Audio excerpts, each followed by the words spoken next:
this won't work. Hold on.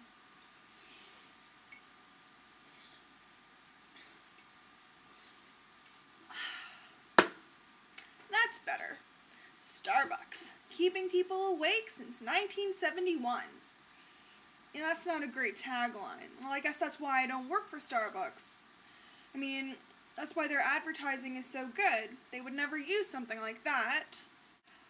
Starbucks does use a lot of things, though, and 3 things that I'm going to be talking about are the coolness factor, the language, and, of course, the iconic cup. What do you think of when you see this logo? When you see someone walking around with this cup in their hands, do you immediately perceive something about them? When you yourself are holding this cup, what do you think about yourself? It's intriguing to think that such a simple logo of green, white, and black could hold so much power and interest. For me, when I see this logo, I think of a constantly evolving chain that is rapidly taking over the caffeinated industry.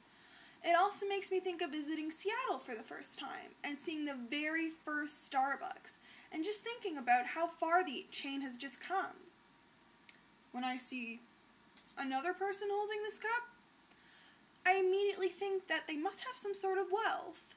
Starbucks drinks are extremely expensive, so there's a conscious decision to spend your money at this establishment as opposed to the variety of other coffee places. I also think about the choices that the person made on their drink. With so much selection, your drink really does reflect an aspect of your personality, as stated in Ruzich's article. And when I hold this cup, I think of my favorite coffee drink and the excitement I get that I will be able to indulge in it. The cup is special because I know I got this drink from Starbucks. I know it will taste good, I know it will be good quality, and I know it's going to satisfy me. And I got all of that from a cup. No wonder Howard Schultz is doing so well. Now, of course, we get to the coolness factor. One way that I believe that Starbucks has stayed ahead of its competition over the years is because of its incredible choice and the idea of it being almost an elite company. It's able to remain cool because of this. According to the documentary Merchants of Cool, the media attempts to sell cool and bottle it for youth to purchase.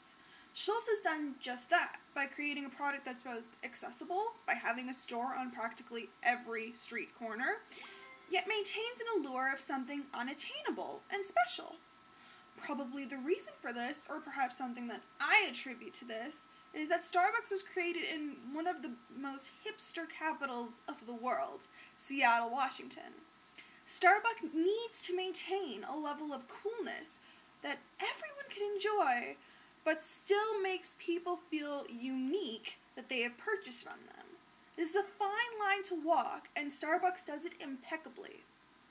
One way that Starbucks does this is through word of mouth. Starbucks really doesn't advertise on TV, or if they do, it's extremely rare.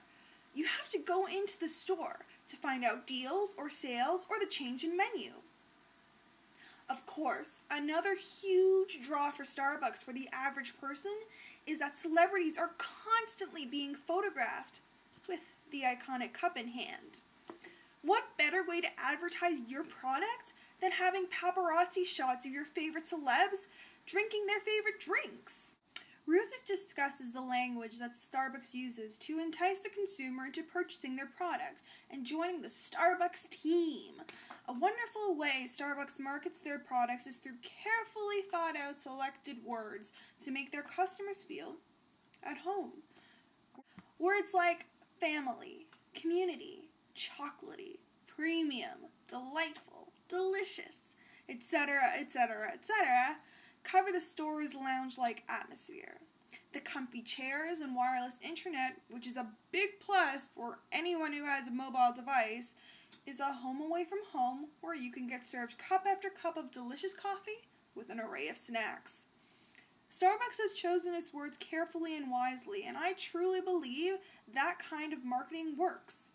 You want to be part of the Starbucks family. You want to have a delightful and comfortable experience and share a delicious drink with others occupying the space around you.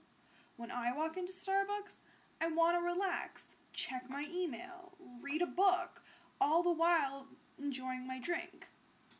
Schultz has created an indoor paradise for caffeine freaks and casual drinkers alike. The way the stores are presented to the world is both friendly and accessible. It's no wonder that they're always packed.